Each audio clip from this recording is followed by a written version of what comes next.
welcome to Things We Said Today, our weekly podcast about anything and everything to do with the Beatles as a group, as solo artists, past, present, and things to come if we can find out about them. I'm Alan Kozin, the author of The Beatles from the Cavern to the Rooftop and Got That Something, How the Beatles, I Want to Hold Your Hand Changed Everything. And I am joined by my two regular co-hosts, Ken Michaels, who you know as the host of the syndicated Beatles radio show Every Little Thing. Hello, Ken. Hey, Alan. Hey, everybody. Right. And Steve Marinucci, the Beatles reporter extraordinaire for Billboard.com, Variety.com, Access.com, Goldmine, and various other places, and also the author of the book Meet a Monkey, Davy Jones. Hello, Steve. Hello, Alan. Hello, everyone. Right. Hello, Ken. Hi, Steve. And we are going to continue our discussion that we began last week with Kiddo Toole, the author of the Deep Beatles blogs on Something Else reviews and the songs we were singing about sort of deep Beatles tracks and things that people sometimes skip or miss or don't know quite as well as the hits. And last week we discussed her 5 selections of Beatles tracks that she thinks are unappreciated, and this week we will move on to the solo tracks. But first, we have a number of news items, including some news about Ringo. Which of you wants to begin with that? Well, I guess I will, since I wrote the story. Ringo released his latest music video last week for Give More Love, and I did a little story about it, talking about the making of it. And that's in Billboard.com? That's on Billboard.com, yeah. I got some information from Brent Carpenter, the videographer for it, and it was fun talking to him, actually, because he told me a few things that probably you wouldn't know, like the little wine box that Ringo uses in the video.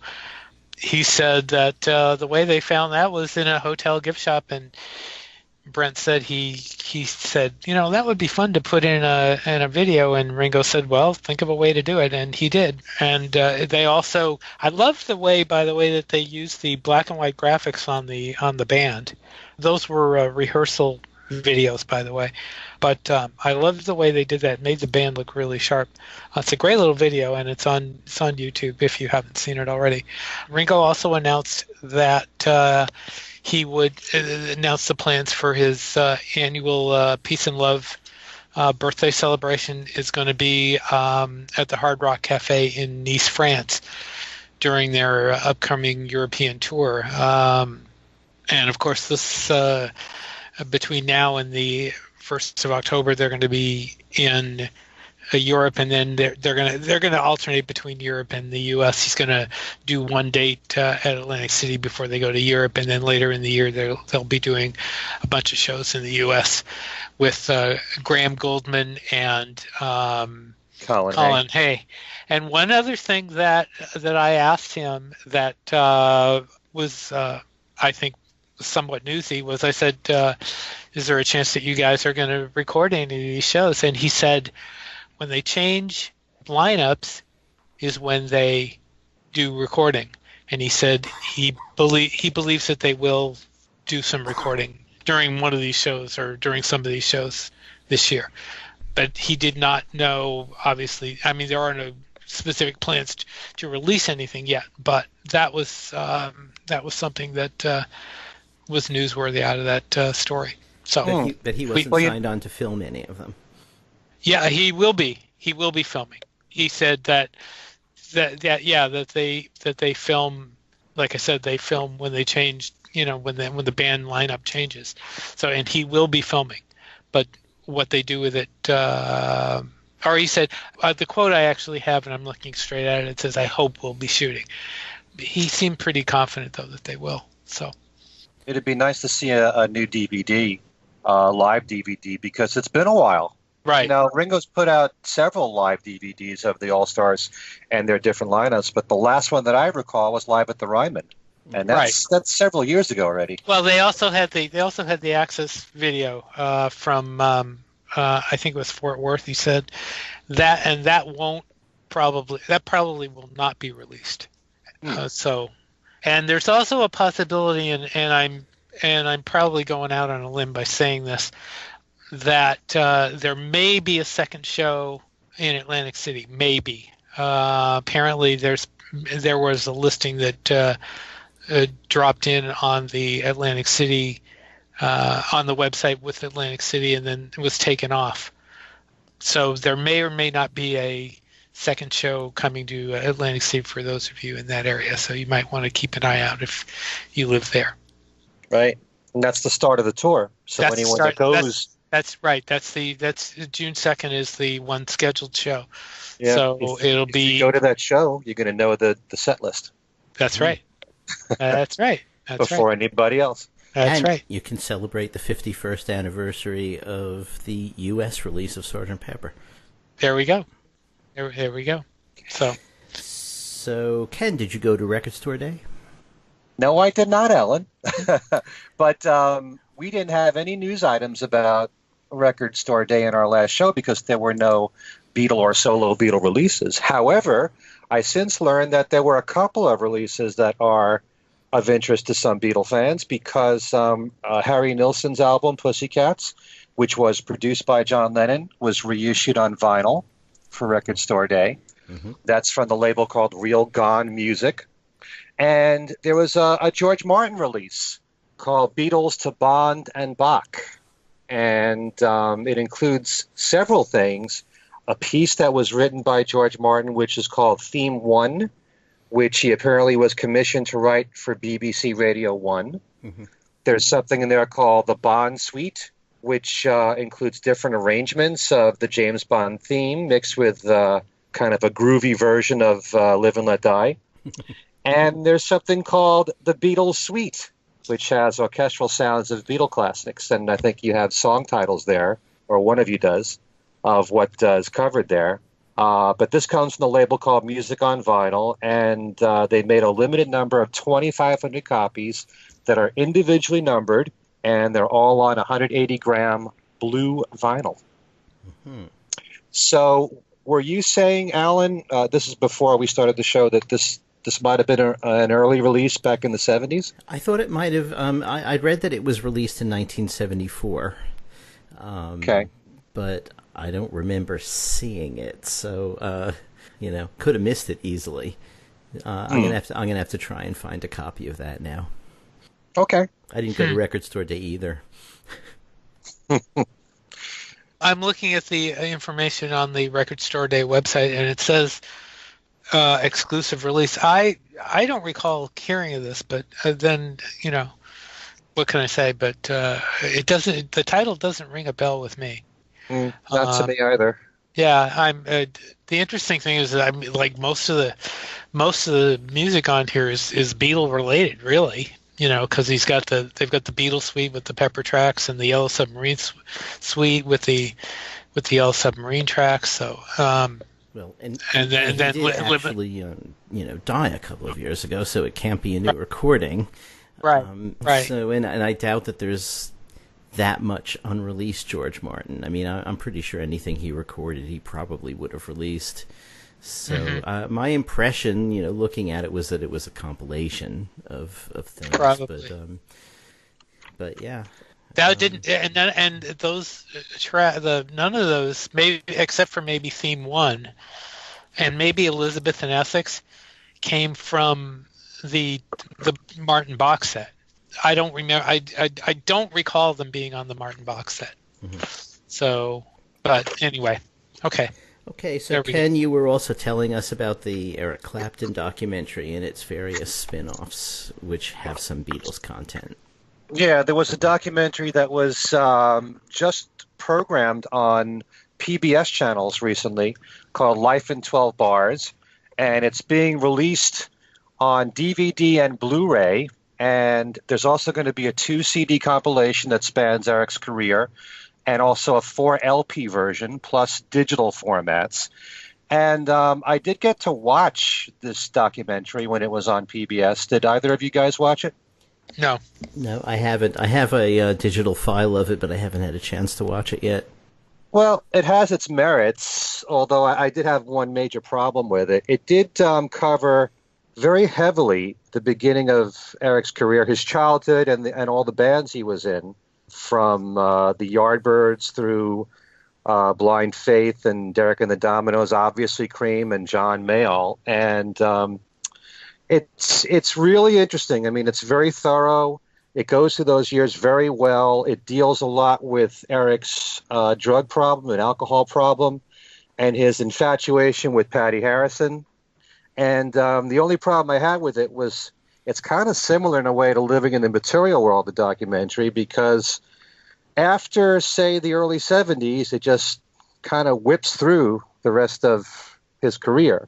So for anyone that grew up on a lot of the 70s music of Eric Clapton, like I Shot the Sheriff or Lay Down Sally or any of those, all those albums, 461 Ocean Boulevard and Slow Hand and Another Ticket, and any of those albums, if they meant anything to you, they really breeze right by that whole part of his career. Mm-hmm. And they talk about the death of his son, but it is kind of well done in a lot of ways. I was very surprised. One thing that I didn't really know about Eric was that he apparently was very close to Jimi Hendrix. And he had said something to the effect when Jimmy died, it didn't upset him that he died. It just upset him that he didn't go with him. Because at that time, he was really depressed. Right. And I think a lot of that had to do with, you know, his love for Patty and how to deal with it and dealing with drugs and alcohol. And so it's kind of depressing in a way watching this documentary, but it's also uplifting to see how he comes out of it. Mm-hmm. So, you know, it's certainly worthwhile seeing this documentary. And I do know that the music compilations will actually include the Beatles recording of While My Guitar Gently Weeps, since Eric is on it. It's kind of surprising because you rarely ever see a Beatles recording on another release. Right. Of some kind. It also has Badge, which of course George wrote with Eric Clapton, and there is a recording of My Sweet Lord on there, although I don't know if that's from the concert for Bangladesh or from live in Japan. So it does have 3 Harrison-related tracks on there, and it's all coming out May the 25th. The videos and the audio. Okay, that sounds good. And I think there were also a bunch of books coming out, and Steve has a list of those. Yeah, actually, there were a couple of events that I wanted to mention first. Okay. There's a Beatles White Album 50th Anniversary International Symposium happening in November at Monmouth University in New Jersey in West Long Branch. It's going to feature a bunch of Beatles scholars, including Mark Lewison, who's the keynote speaker. It's going to have Walter Everett, John Kovac, Tim Riley, and Robert Rodriguez, among others. Ken Womack. That's Ken Womack's. Yeah, that's Ken Womack's University. So he's also involved, and that should be a lot of fun. That should be very interesting, and they have information on their website about that. So if you're interested, you can look that up. It says it will also include live acts and live acts as well. So, but that's gonna be one of many 50th anniversary White Album things going on. But that should be a big deal. That should be a big deal. Another White Album related thing is that the White Album collection that is currently at 1,987 copies is now at the KMAC Museum in Louisville through August 5th. Alan, you said you've seen that. Yeah, and I interviewed it. This is an art piece, really, by an artist named Rutherford Chang. Right. And I believe it's called We Buy White Albums. And he, he's a young guy, but growing up, his parents used to play the White Album, and he got fascinated with it, and he started buying up as many copies as he could. And what his it's an art installation. What the installation is basically he gets a room and sets it up as a record store. It's just that the only thing in the record store, in the browser bins, on wall display, where you used to go into a record store and there'd be albums all along the walls. They're all the White Album.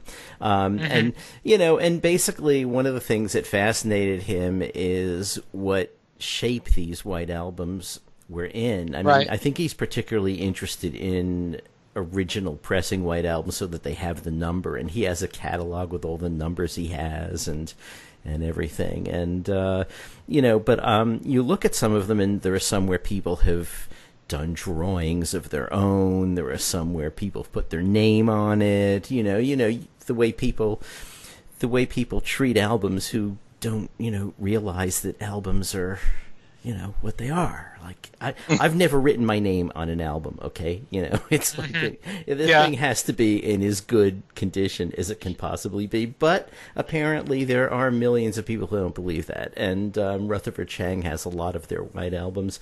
Another thing that Rutherford Chang did as part of his project was that he got a recording set up and a turntable. I mean, when you go into the exhibition, the White Album is playing naturally.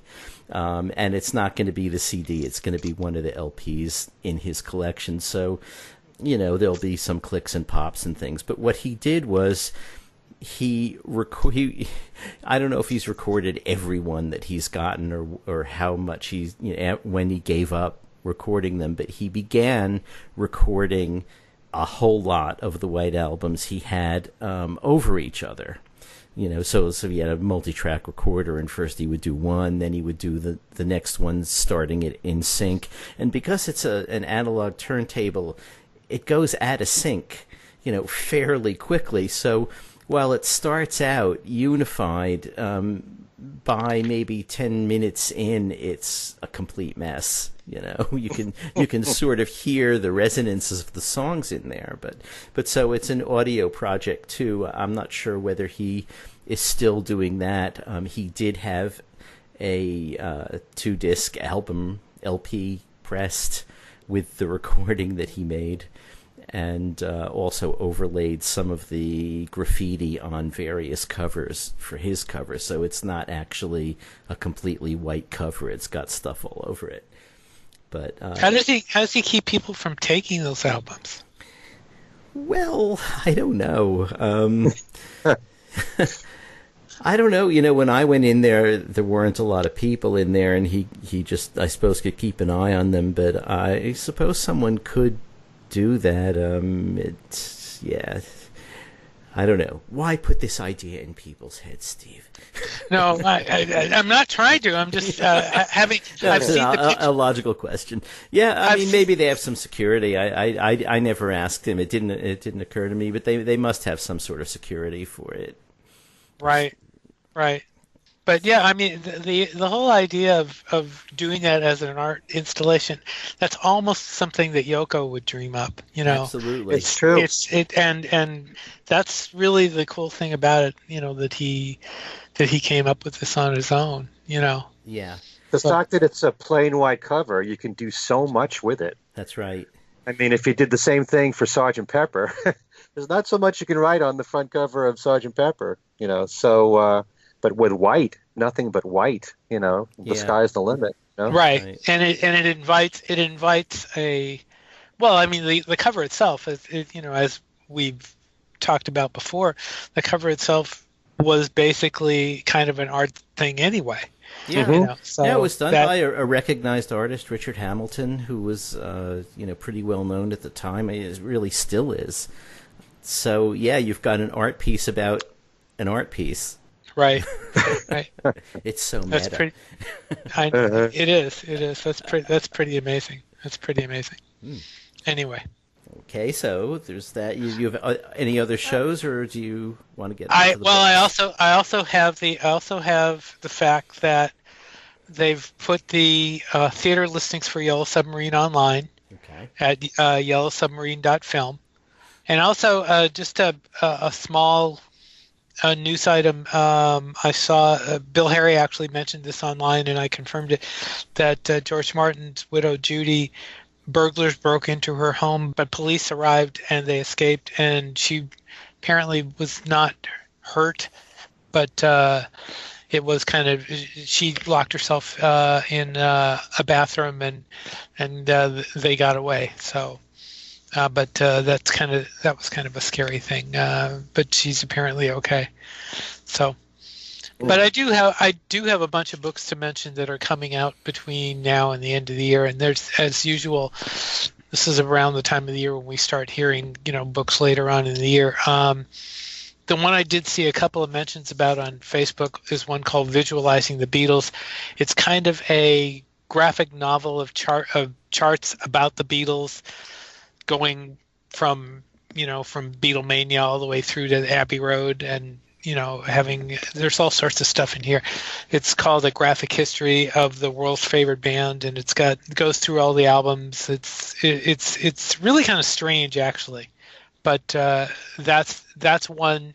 It talks about, one of the charts talks about all the instruments they used. That was one that got some advanced focus in one of the stories. But that's one. There's another one called Fab Four Mania by Carol Tyler that's coming out in June. That is a kind of a diary of a 13-year-old girl talking about Beatlemania as it's happening, and that looks to be a lot of fun. There's a lot of period stuff in there, and that looks to be like it's going to be a whole lot of fun. There are others too. There's one called Robes of Silk, Feet of Clay, the true story, and I kid you not, the true story of a love affair with Maharishi Mahesh Yogi, and by Judith Bourque, Bourque.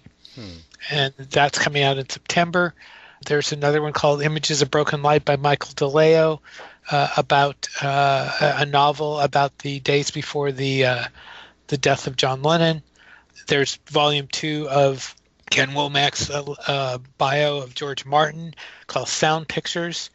There's another one called Advertising Revolution, the story of a song from Beatles hit to Nike slogan by Alan Bradshaw and Linda Scott. There's the American version. I'm not sure if this came out in America before, but it's not a new book per se. It's called The Making of John Lennon by Francis Kenny, about the early days of John Lennon. There's at least one and probably more Yellow Submarine books coming out. And there is also the reissue of the Complete Beatles recording sessions by Mark Lewison. And I asked him this week whether or not this is a revised version or if it's the version that has been out previously, and he said it's the revised version that's been out previously. He has nothing to do with this. He did say that there will be updates incorporated in the upcoming volumes of his Beatle biography, but this is not a revised version of that, and that will be out in September. So okay, there's a few I have listed. Okay. One of which is by Ray Connolly, called Being John Lennon, A Restless Life, which is coming out in October. I don't have any information about what that book is about on John. Then there's also one called The Roof, The Beatles' Final Concert. That's by Ken Mansfield. That's the Apple Records former U.S. manager, and he brings an insider's perspective on the days leading up to the 42-minute concert. There's already a rooftop book by somebody that I don't believe had any connection to it. Yeah, his name is Tony Barrel. Right, and there's that's ironic. Yeah. And there's been discussion online as to how much new information he actually was able to get. I have not seen the book, so I don't know, but there is one out there already. But Ken's obviously would have a better, would be somebody who was there and who. That's right. Was he there? Yes, yeah. He was. Okay. He was. So, and that book's coming out November 13th. And Ken's done other White Albums or rooftop stuff before in his previous books, but this one specifically is about that. So.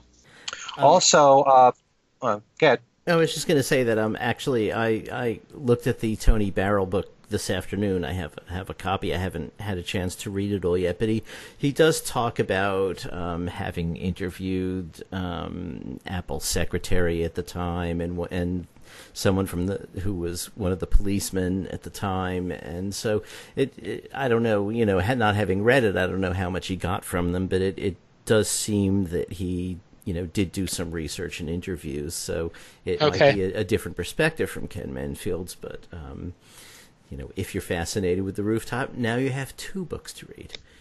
True. Okay. Also, I just want to make a quick mention that if we have any Smithereens fans listening, and I know we do, they will have a new CD coming out called Covers, and it's just a compilation of hit songs, mainly from the 60s, and there's a lot of Beatles songs that they cover. They also cover Ringo's It Don't Come Easy, as well as some songs from the Kinks and the Who and the Beach Boys. So that's late May and early June for that. Is this a compilation of stuff that was already out before, or is it stuff recorded ideally before Pat Denizio died? Oh, this was all before Pat died. But this is, as far as I know, I don't believe these have been released before. Oh, okay, great. Looking forward to it. All right. I just learned that the Beatles to Bond and Bach is a reissue. It's not something brand new. So okay, and it's been available, or it is available on CD? It's available on CD on Amazon. Okay. All right, very good. Okay, and there's one other release with at least some peripheral Beatles interest in that it has a Beatles song on it. And Ken, you want to tell us about that? It's an album called Universal Love. Actually, let me clarify. We're not sure at this point if it's an EP or an album. But the whole idea behind this album is that it takes a lot of classic love songs and wedding songs, and they're reimagined to be inclusive of the LGBT community. So what you have on this compilation, you have Ben Gibbard, who is the lead singer of Death Cab for Cutie. He covers And I Love Her, but he sings it as And I Love Him. And so all the cover versions here on this song, they switch the pronoun so that it's more about a person of the same sex. So we've seen a listing for this as an EP, but I've also seen an article that it's an LP. So we're not totally sure at this point about it. But Ben Gibbard did perform And I Love Him on Conan O'Brien just recently. So it sounded pretty good, too, doing it. Okay. All right, so is that it for news? I think so. Okay, so last week we basically ran out of time by the time we got through Kit's Beatles picks of underrated Beatles songs, and we still have the solo songs to do, which will be complicated slightly by the fact that Kit cheated by taking 3 Ringo songs. but she has she has justification. So why don't we start with? Do you want to start with the Ringo songs, Kit? Sure, we could do that. Yep. I swear I have justification for this. That I kind of view these songs as going together. And what I'm talking about is, I guess you could call it the Liverpool trilogy. That in Ringo's most recent album, well, not most recent, but recent albums, he did a series of songs that were about growing up in Liverpool and his experiences. And what I find fascinating about them is they're certainly not all, sunshine and unicorns. I mean, it's sometimes a pretty honest look at growing up in Liverpool. The first one he did, which is my personal favorite, is Liverpool 8, which of course he co-wrote with Dave Stewart of the Eurythmics, and it's I think it's first of all very catchy. I think the chorus just has a very catchy melody to it, but also it's moving. I think it's particularly in the chorus, saying that, he had to leave, that, that destiny was calling. I just couldn't stick around Liverpool. I left you, but I never let you down. I just think that's a very moving lyric. And he goes, basically just tells the story about, playing with George and Paul and John, and how hard they worked, and and then how they reached the top. But I think, it's just wonderful, at the end when he says, Liverpool, I left you, said goodbye to Admiral Grove. And I mean, they're just some wonderful references to Liverpool. So that's I'd say it's the song where he looks upon it more, fondly. But then you get on the next album, on Why Not, the other side of Liverpool. This is pretty different. This is not sunshine and rainbows. This is about, wanting to get out of Liverpool, essentially. I mean, he says, the other side of Liverpool is cold and damp, only way out of there, drums, guitar, and amp. So this isn't strictly about, wanting to, looking at it with nostalgia. I mean, he says, my mother was a barmaid at the age of 3, my father was gone. It's more of an unvarnished look. And the first time I heard this song, I was just so struck by it. I just thought, wow. I mean, he's really being brutally honest here. Mm-hmm. And I like the backing singer, too. I like the by Cindy Gomez, I believe is the name of the female vocalist. I think she adds a little bit of bluesiness to it, which fits in with the song. And then finally we have In Liverpool from Ringo 2012. This is a bit more back to the nostalgic, look. Look back at Liverpool, me and the boys, me and the gang, living out our fantasies, breaking the rules, acting like fools. That's how it was for me. It's and then the other line I like too. The rain never stopped, but the sun always shone in my mind in Liverpool. So this is more of, I'd say, a combination, both of those songs. That acknowledging, yes, there were dark times, but ultimately he still has fondness for it. Also rocks a little harder than the previous songs, I think. And I just thought it was a fascinating trilogy, looking back at his life, and the multi-dimensional qualities of Liverpool. Interesting, very interesting. Ken? Well, I really I've always appreciated those 3 songs from Ringo. I know that he said that he's been asked if he would ever write his own biography, and he's declined to do so because, according to him, most people only care about 7 years of his life. So he wants to do his talk about his history or his life in song instead. It's just kind of ironic that all 3 songs here are about his childhood and the early years of the Beatles, because Liverpool 8 only takes you to Shea Stadium. Yeah. So, but the thing that I like about all 3 songs, and this you could say about Ringo's songs in general, is that his lyrics are very simple, but they're really heartfelt, and they're very powerful in their own way. I mean, you don't think of Ringo as a poet, but what he says can really grab you in the heart. And I love all 3 songs for that reason. You mentioned a particular line in the song In Liverpool, which I liked a lot. Me and the boys, me and the gang, living our fantasies, breaking the rules, acting like fools. That's how it was for me. I also like how he asks, how was it for you? Yeah. But he also says in there, he brings up his apprentice engineer job, and then he says, I had something very clear in my mind. Music was my goal in my heart and in my soul and in my mind. And it tells you a lot about him, that this was his love from the very beginning. And as he has said in many interviews, this is who he was. He was a musician. His goal in life was to make a living as a musician. He had no idea where the road would lead with him, but all 3 songs are very special in their own way, and I'm glad that he's done them. Very interesting in a way that all 3 songs, coincidentally, were co-written with Dave Stewart. Yeah. And I would also point out, and I don't know if anybody else has even noticed this, but whenever I listen to In Liverpool, the melody in there kind of reminds me of Waterloo Sunset from the Kings.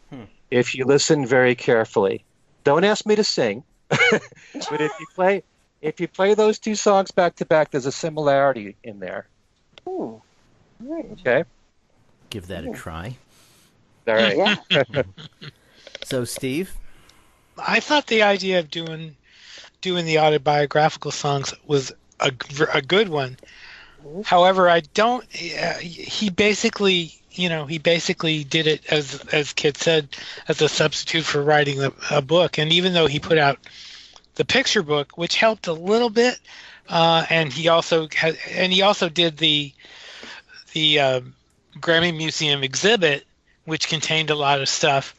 I still wish we had something more, and I wish he had gone a little further and even done, even a film or something, and talked about his earlier days. But I mean, be that as it may, I mean, it's great that he did this, as he did. But I mean, the songs themselves are great. I think my favorite is Other Side of Liverpool. I'm not sure why, but I really wish he had done something more. I think that I'm not going to say he dropped the ball, because he obviously, I mean, it's up to, he can do what he wants to do, but I really wish, I would have loved to have heard his thoughts, especially given his multifaceted career, before the Beatles and now what he's doing after.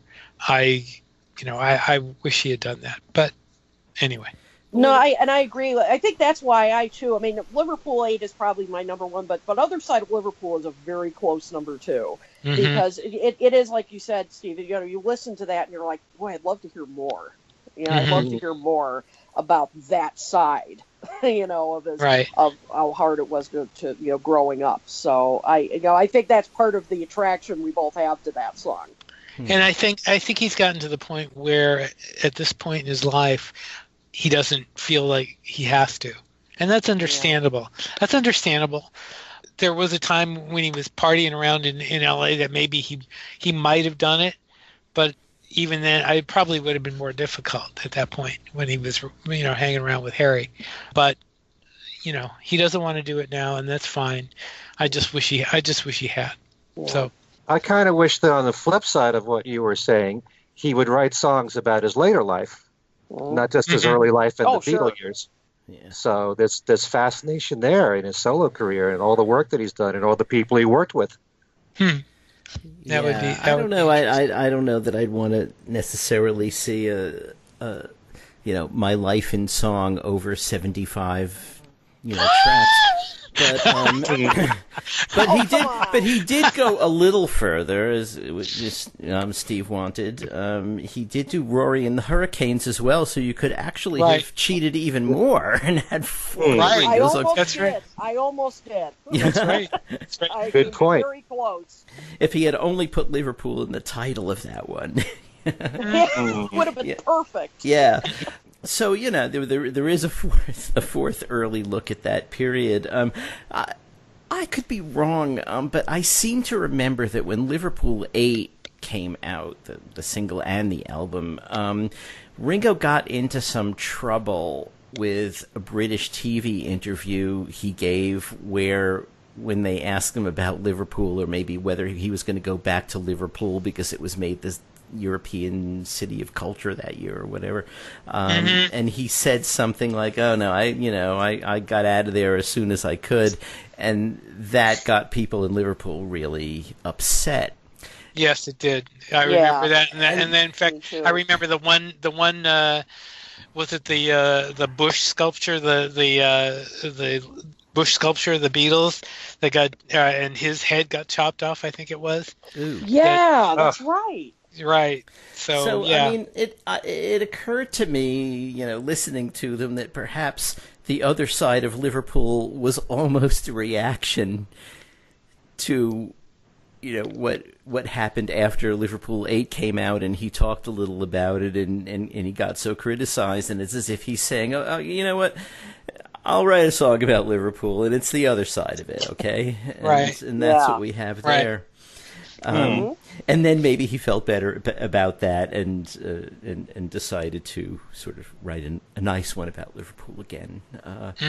But I was thinking, when Steve was talking about him doing a book, and then about possibly doing songs about later in his life too, if he were to do that, I'm sure that Genesis Books would be happy to do something like I Me Mine, where he's got the lyrics to all these songs and does commentary under them, and that that Oh, would wow. sort of serve your you fill your dream here, Steve, because it would Yeah, be, it's true. all of the songs about Liverpool and growing up and his whole life and however far he goes, plus explanations about what's behind the ideas in the songs. And but Genesis is still going on, and in fact, Ringo's Yeah. books are from the post Brian era, so very possible. Hey. If only he were willing and wrote Yeah. all those songs that would make it possible. Yeah. That would be a dream for me, actually. Whatever you Well, want. let's go on to your Paul choice. And one thing that actually a couple of weeks ago, I don't remember if it was on the show itself or when we were talking afterwards, but Ken mentioned that you actually got into the Beatles because Paul worked with Michael Jackson and you were into Michael Jackson first. Is that Right. true? Yeah, That is true. Yeah, it's kind of difficult for an old guy like me to imagine that. Yeah, well, I was an 80s kid, Same here. Kid. And, I was an 80s kid, and, at the time it was, early 80s. Michael Jackson was, of course, the biggest thing.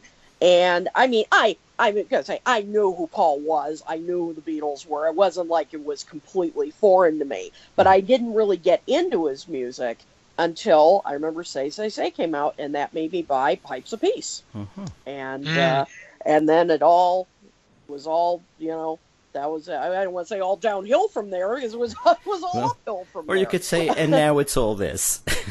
And now it's all there you go. There you go. You did there, Alan. So maybe we should point out as well, since we didn't last week, we mentioned your Songs We Were Singing book, but we didn't mention that you've also written the Michael Jackson FAQ. Yes, indeed, I have. Yeah, and it's a look at his music. It's not really a biography. It's about his artistic career, career. So Right. And so your underrated Paul song is? it is writing to Vanity Fair, which, to be honest, Chaos and Creation in the Backyard was an album I had to kind of warm up to it. I don't know why. There was just something about it that initially it didn't click with me. But writing to Vanity Fair, this just stood out for me. It just was so different from what Paul usually records. I mean, not that he always records, coming up, but this one was just so dark and highly personal. I mean, you could tell he wouldn't say who it was for, although he said in, I think it was an interview with Paul DeNoyer, it was not aimed at Heather. So, okay. So it was some other, it was some other friend of his, he said, and he wouldn't go any further than that. But interestingly, he claimed it was more about sorrow than anger. And I disagree. When you read some of the lyrics, I mean, why pretend I think I've heard enough of your familiar song to tell you what I'm going to do. I'll try to take my mind off you, and now that you don't need my help, I'll use the time to think about myself. I mean, it's I don't know, and saying you don't fool anyone. I mean, there's some real anger running through the song, and it's just so unlike. But I like it because it does reveal a more personal side that I don't think he visits enough. Doesn't reveal. He tends to, not want to keep some things hidden. And the arrangement I like a lot. It's very moody but sparse. And his voice, like much of on Chaos and Creation, his voice is right up front in the mix. I mean, you can, he's almost right up to the microphone, like he's, it's like a conversation. Just all around, I think this was a welcome break from his usual stuff, which is great. But I just like this difference in sound and theme. Okay, Ken, what do you feel? Oh, I think this is a brilliant song, and it's when I think of writing to Vanity Fair, the word that comes to mind is haunting. Mm-hmm. I don't know how anyone who listens to the words cannot think it's about Heather. And maybe Paul was saying what he did to protect her at the time. But it's just, they're highly personal. and it shows how he was hurt in a relationship. And for people who think that Paul doesn't bare his soul enough, you listen to a song like this and you wish that he would do more of it. You know, Paul tends to be very upbeat, very positive in life, and that's one of the things we love about him. That's how he is in his interviews. But once in a while, there are those very sad moments in his songs, and people are drawn to that. But this one, I mean, there's a lot of verses in here. It's not like one of the shorter Beatles songs that are brilliant, like For No One or something like that. This one has a lot of verses, and it says a lot about this relationship. And it's very easy when you listen to these words to attach it or believe that it has to be about Heather. There was a line in here: the definition of friendship apparently ought to be showing support for the one that you love. And I was open to friendship, but you didn't seem to have any to spare while you were writing to Vanity Fair. I mean, there's some real powerful words in there. And just the very simple arrangement with those two notes that keep playing against, you know, that keep repeating throughout the song. It's very striking and very haunting to me. And it's kind of tough to listen to if you're used to happy-go-lucky Paul. But I'm really glad that he put this one out. I do think the song is really brilliant. Okay, Steve. Interesting that you guys seem to think it's all about Heather.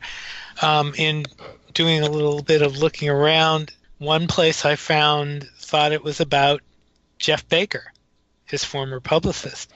And that same place also, in another paragraph, thought it might also be about John Lennon. So, you know, you could probably find, you could probably interpret the lyrics, you know, many different ways. Yeah. But as far as the lyrics go, I mean, those are not McCartney type lyrics. They're really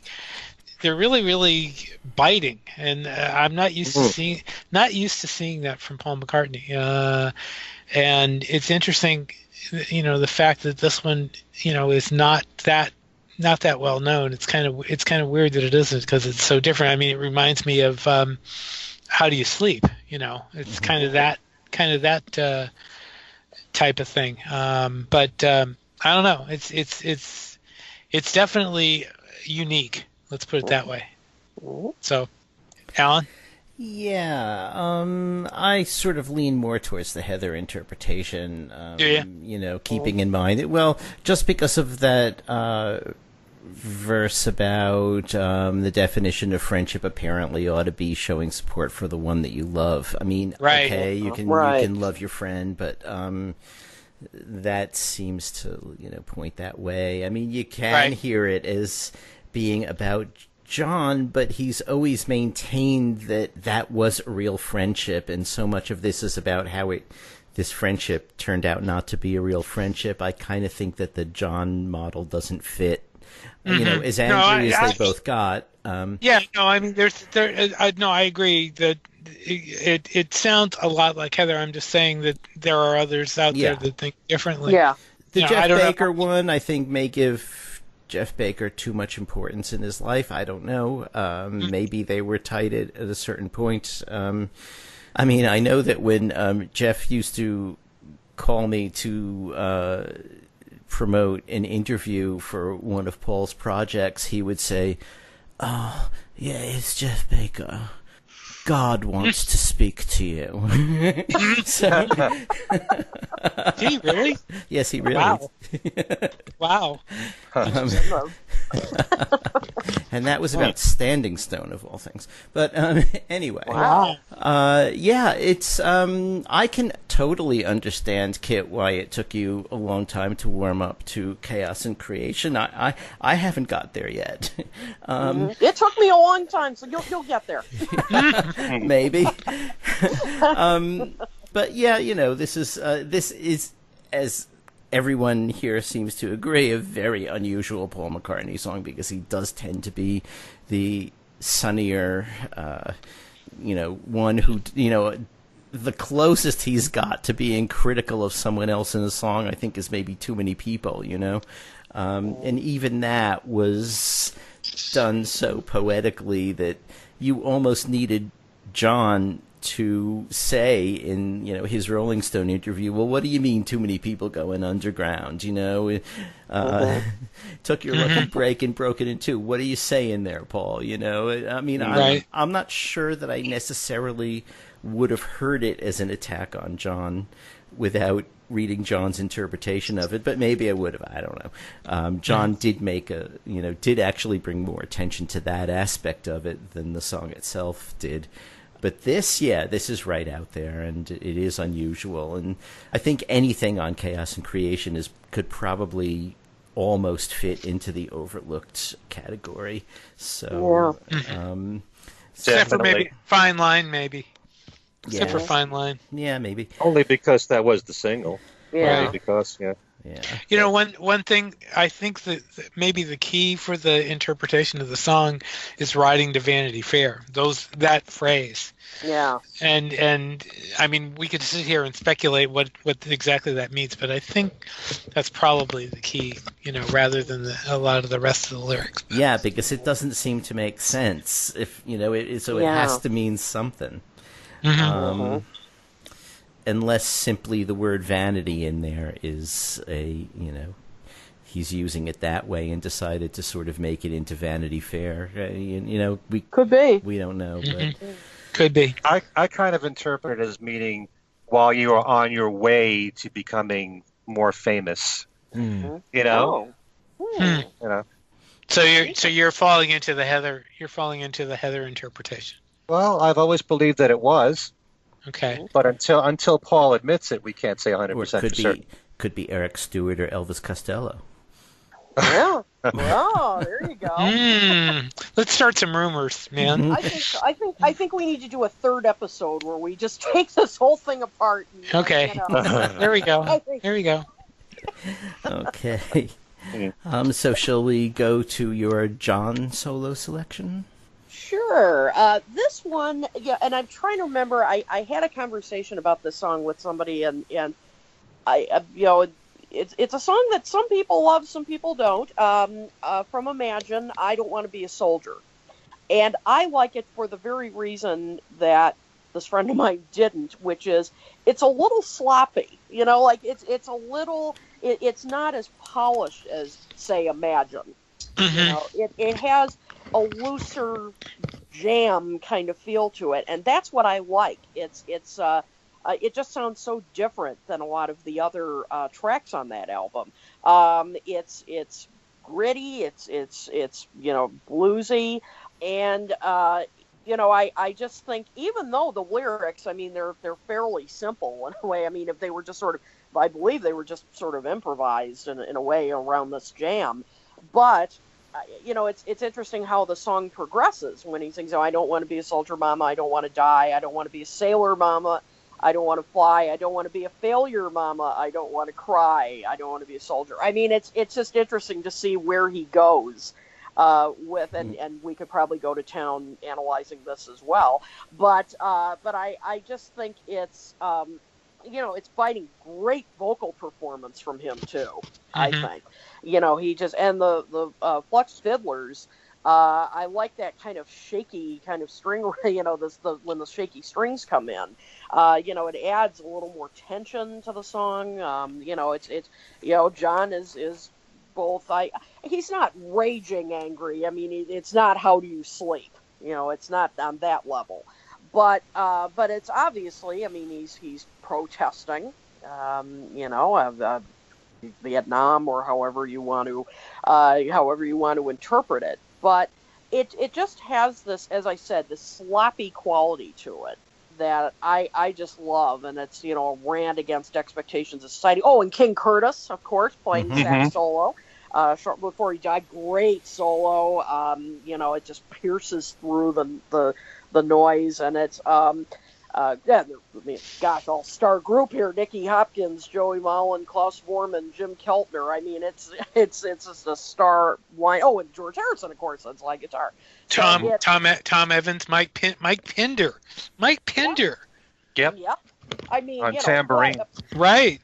Yeah, I mean, what a top jam session here. And then and you've got Phil Spector doing the Wall of Sound. I mean, yes, that's right. And so I just think, even though it's not as polished, I just think it has its own resonance, and I've always gravitated toward it. Mm-hmm. What do you think, Ken? This is a song that took me the longest time to appreciate because it's atypical of John Lennon's music. I mean, what I like about it now is that, as you said, Kit, it's loose.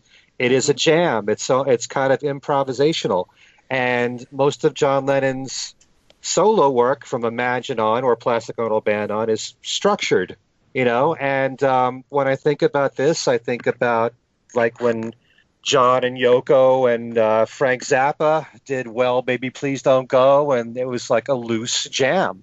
Or the stuff that John did with Yoko, Don't Worry, Kyoko, and the live stuff right there. The fact that, it's not what you're used to hearing from John, it goes on for about 5-6 minutes. And like you said, the star-studded cast, George Harrison doing the slide guitar, I like it now more for that reason. It just sounds very different from most of John Lennon's solo work. So I appreciate it more now for that reason. But it was one of the few, there's only that one and Angela, which I know I said before on this show is like the only song from John I don't really care for too much in his solo career. But it was this one for a while, but now I've really grown to like it and look at it in a different way. Yep. Steve? The one thing that's always hit me about the song is the grittiness of it. It's John's songs were generally, and I guess I have to say that generally because you can probably come up with a few that aren't, but generally they were relatively, polished, relatively I wouldn't say studio slick, but they were, you could tell he didn't generally like things that were that loose. I know you guys use the term loose, but he generally had the whole thing together, and this one is one of those songs where it just kind of it's very gritty and and it is loose. Loose, I guess, is a good term to use. I'm not sure if it's one of my particular favorites. I do like the lyrics though. Reminds me of Plastic Ono Band, how personally he got there, and so, but and of course, and mentioning all those people that were on there, Mike Pinder, one of the Moody Blues played on there. Two members of Badfinger. Klaus was on there. King Curtis. I mean, that's fantastic. So, but for the fact that it's a kind of a loose song, and it's kind of gritty, that it's a good song. Okay, yeah, I think apart from the fact that probably the King Curtis was an overdub, I think we heard enough of that on the Lost Lennon tapes to know, because there were several attempts at his solo. But leaving that aside for a minute and imagining that they actually played this sort of loose, jammy piece together in a room, which probably the basis of it was, I kind of think it had to be really a trip to be sitting in that room listening to that jam. It just has that kind of quality where that it just would have been an enveloping sound, simple as the song is. And I think that the recording, to a really good degree, captures that. It's not quite the same as sitting in there, but we're not going to have that opportunity, even if we develop time travel. I think that as a song, on one hand, for me, there's an association between I Don't Want to Be a Soldier and I Want You, She's So Heavy. I mean, they're very different songs in every way, but they both, are very repetitive and go on for quite a while, maybe more than the material can sustain, and yet that creates a kind of hypnotic atmosphere that keeps you enveloped in it, Yeah. So, otherwise, as a song, I mean, I kind of think it almost belongs more on Sometime in New York City, You know, I mean, thematically it fits. It's an anti-war protest song, and although I imagine if he did it on sometime in New York City, it would have been on like an acoustic guitar and, you know, maybe less jammy. But yeah, okay, it's a interesting. That is very interesting. Yeah, I like how you compared that with "I Want You, She's So Heavy." Yeah, that did not occur to me, but it makes sense. Yeah, it does. Although "I Want You, She's So Heavy" is so much more a tighter recording. So yeah, and it's structured differently, and it's more developed in a lot of ways. But still, I don't know why. For some reason, those two songs seem to go together for me. I don't know why. Okay. That leaves us with George Harrison's solo. Yes, indeed. And I'm going to say, I'm going to use a word to describe George in this that I think probably not many people would use normally, which is funky. You don't really think of George Harrison as being funky, but this is "Woman, Don't You Cry for Me." From, by the way, my probably my favorite George Harrison solo album, other than All Things Must Pass, 33 1/3. I love that album. Hard to pick one song from that album, but I picked this one because it is such a departure for George. Even though George, you know, was certainly a devotee of R&B. I mean, you know, you can tell from Beatle days, and he's talked about, I mean, you know, gosh, one of the songs, you know, Pure Smokey. I mean, he's, you know, he's clearly versed in R&B. But he didn't visit it as much as he should have, I think. And "Woman, Don't You Cry for Me" is as an example. I mean, just from the moment it starts with that funky Willie Weeks bass. I think that is so good. You know, you just think, this is a George Harrison song? You know, I mean, then when the guitars come in, it sounds a bit, you know, a little twangy, and so it sounds a little more like a George song. But it's just such a really cool departure. He apparently wrote it while he was on that Delaney and Bonnie tour. In fact, Delaney, Bramlett, handed him a bottleneck slide guitar at one point, and he began to play around with it. And apparently that's how he started, you know, toying with the idea of this song. And it's just an amazing jam session. And by the way, as we talked about, you know, the great players on "I Don't Want to Be a Soldier," you had some great ones on here too. The great Tom Scott is on here. Willie Weeks, as I mentioned. I found that David Foster was on this. I'd forgotten that. When he was a studio musician. Before he really became known as a producer. But I just think the lyrics are very interesting. I mean, he throws in occasional spiritual references in there. I mean, you know, there's just one thing I got to see, that's the Lord, got to keep him in sight. I mean, he throws that in, but you know, a lot of it is just, you know, kind of, you know, I'm trying to think of how to phrase it, but sort of a breakup song in a way. And it's just interesting. I mean, in some ways, even the opening lines, "I'm going to leave you here, I'm going to leave you at the station," I don't know, a little bit 1 after 9:09-ish, you know, perhaps going back to that. But I just love the just, as I said, the difference in style. It's just something that George did not do very often, and I wish he'd gone and done it more. And his vocals are terrific on this, by the way. You know, he can carry off his own brand of funk. it's really impressive. So this has been just a personal favorite of mine. Okay, Ken? Well, oddly enough, Kit, funky is a word that I've described several times on the radio for some of George's music. Yeah. This is definitely one of them. I always think of Wreck of the Hesperus as being very, very funky. Maya Love falls into that category for me. But I've always loved this song, and it's one of my all-time favorite opening tracks for any album. The way that the drums kick in from Alvin Taylor. And it is kind of different in the lyrics, as you were saying, you know, about dumping this woman, you know, having no feelings for her, you know, doesn't want attachment. So different from everything else that George writes about. Has a very different feel to it. I love it for that reason. And a lot of slide guitar work throughout the song, you know. And good opening upbeat number. And interesting to note that he was considering having this song on All Things Must Pass. He was working the song at that time, and there's an early version of it that's on Early Takes, Volume 1, which has different lyrics, too. Yep. Not nearly as developed as it is on 33 and a Third. But, yeah, it's really an outstanding track. Mm-hmm. I think if he wrote it on the Delaney and Bonnie tour, it could be Patty. Mm-hmm. You know? That's one of the theories, yeah. That's one of the theories behind it.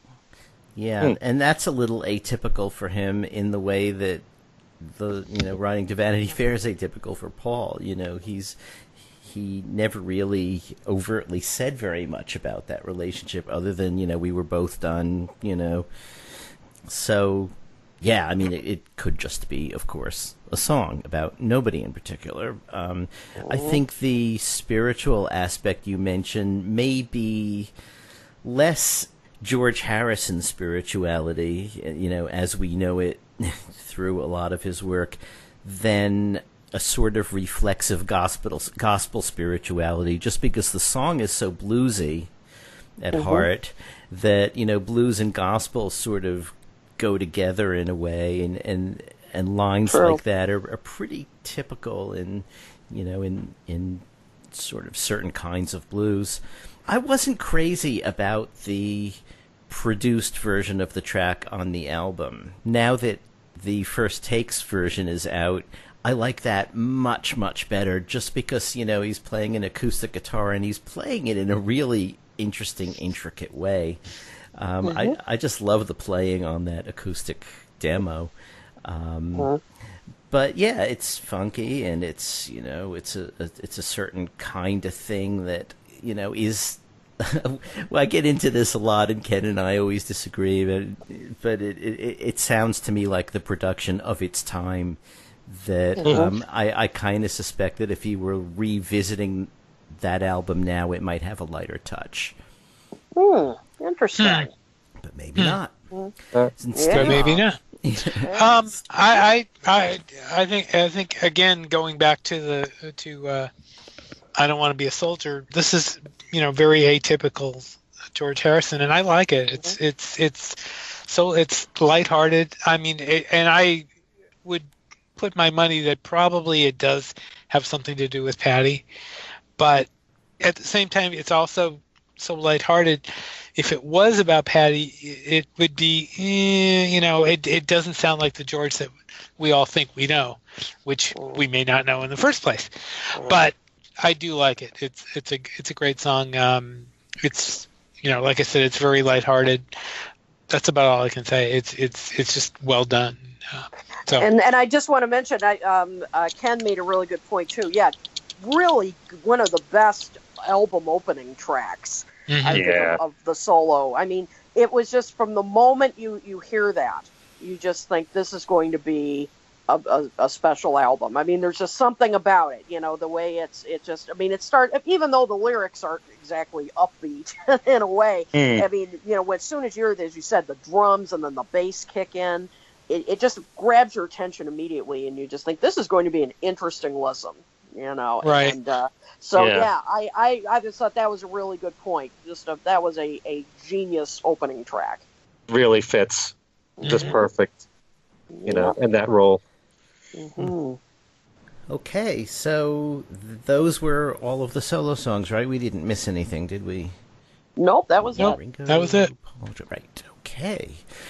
And that brings us to the end of another episode of Things We Said Today, and it's been great hearing Kit's choices for overlooked tracks for both the Beatles last week and the solo Beatles this week, and it's given us a chance to sort of revisit these tracks and think about them in a different way, and I've enjoyed hearing the other three of you, your opinions, which may have changed my mind about a couple of things too, and I hope that it's the same for our listeners.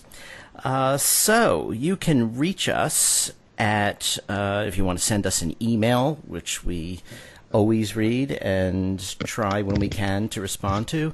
We have an email address, thingswesaidtoday@gmail.com.